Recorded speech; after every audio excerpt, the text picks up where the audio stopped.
कि मैक्सी थोड़ा महंगा मिले लगे पगली। अरे ज्यादा महंगा ना होला हो।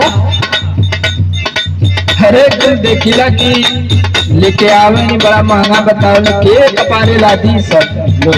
नहीं नहीं जाके देखा तब ना। सुना हम उपाय बतावत थी। बतावा मैक्सी ना ले कोई ठीक है ना। बतावा बतावा।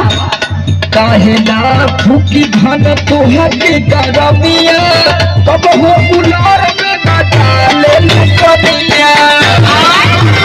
ये उपाय बताओ।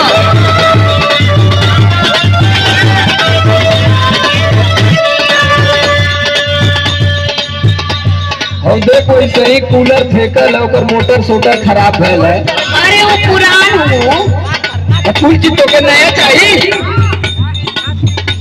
सुन जितना कहा थी उतना सुन। सुनावा।